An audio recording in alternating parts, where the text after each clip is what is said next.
লখিমপুৰ জিলাৰ লালুক থানাৰ অন্তৰ্গত পদ্মপুৰৰ ভাইজান আলী আৰু আম্বিয়া বেগমৰ জীয়াৰী ৰমিজা বেগমৰ ৰহস্যজনক মৃত্যুক কেন্দ্ৰ কৰি অঞ্চলজুৰি তীব্ৰ চাঞ্চল্যৰ। পৰিয়ালৰ প্ৰত্যক্ষ অভিযোগ, ই স্বাভাৱিক মৃত্যু নহয়, পৰিকল্পিত হত্যাকাণ্ডহে।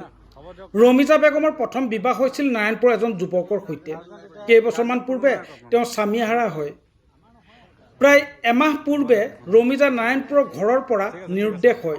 পিছত পৰিয়ালে জানিব পাৰে নাৰায়ণপুৰৰ তিনটিয়া গাঁৱৰ আলী হুছেইন ওৰফে মুনাফৰ পুত্ৰ চুণ্টু আলীয়ে বিবাহৰ প্ৰলোভন দি ৰমিজাক পলুৱাই নিছিল। এমাহ পূৰ্বৰে পৰা চুণ্টু আলীয়ে ৰমিজাক লগত লৈ দলগাঁৱত বাস কৰিছিল। যোৱা নিশা চুণ্টুৱে ৰমিজাৰ মাতৃ আম্বিয়া বেগমক ফোনযোগে ৰমিজাৰ জ্বৰ হোৱা বুলি জনায়।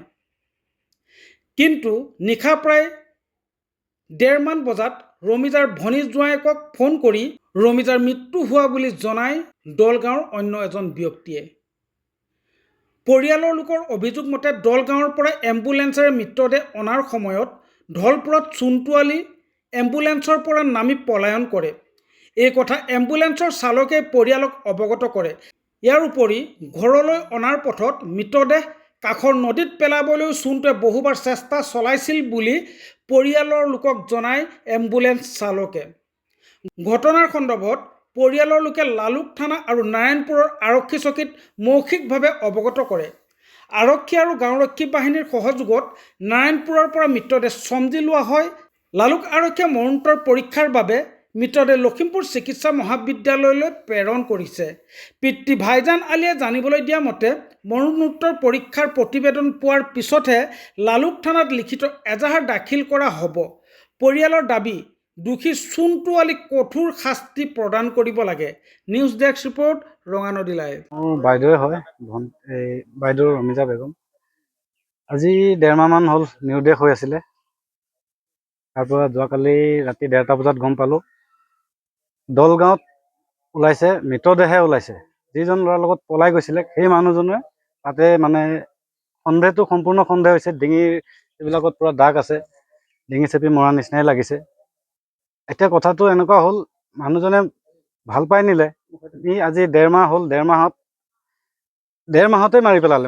মাৰিলে তাৰপৰা যে দলগাঁৱৰ পৰা এতিয়া আনিব ইয়ালৈ, আনিবলৈ সি আকৌ ঘৰত আমাৰ ঘৰত ফোন কৰি কিনি পেলাই এম্বুলেন্সৰ ব্যৱস্থা কৰি দিব কৈছে। আমি এইখিনি নোৱাৰোঁ বুলি ক'লত সিহঁতি গাড়ী এখন ব্যৱস্থা কৰি আনিলে। আনি কিনি পেলাই সি ধলপুৰৰ পৰা সি পলাই দিলে মানুহটো। আৰু ৰাস্তাত কেইবা জেগাতো বোলে এম্বুলেন্সৰ ড্ৰাইভাৰটোৱে কোৱা মতে কেইবা জেগাতো সি পেলাবলৈ নদীৰ কাষত চেষ্টা কৰি আছিলে, কিন্তু পেলাব নোৱাৰিলে। আমি ইতিমধ্যে কৈছিলোঁ যে ডেড বডিটোকে হ'লেও আমাৰ ঘৰত আনি দিয়া, কিন্তু সি আনি নিদিলে। আমাৰ ঘৰৰ মানুহ ফাৰ্ষ্ট লালুক থানাত গ'লোঁ, লালুক থানাৰ পৰা আমাক পঠালে। আমি যুৱক সংঘৰ ছেক্ৰেটেৰী, মই এনেকৈ আমাৰ ৬-৭জন ল'ৰা গৈছিলোঁ। গৈ কিনি পেলাই আমি তাত দেখিলোঁগৈ সিহঁতি ডেড বডিটো নি নাৰায়ণপুৰত ৰাখিলেগৈ। ৰাখি কিনি সিহঁতৰ তাত ১ ছেকেণ্ডো একো কৰা নাই। আকৌ আমি ক'লোঁ নাৰায়ণপুৰ থানাত সোমালোঁ। নাৰায়ণপুৰ থানাই সিহঁতৰ VDPৰ লগত খবৰ কৰি কিনি আমাক ডেড বডিটো দি পঠালে। আমি ডেড বডিটো আনি চাইছোঁ, ডেড বডিটো আজি ২-৩ দিনৰ আগতে মৰা, আজি মৰা ডেড বডি নহয় এইটো।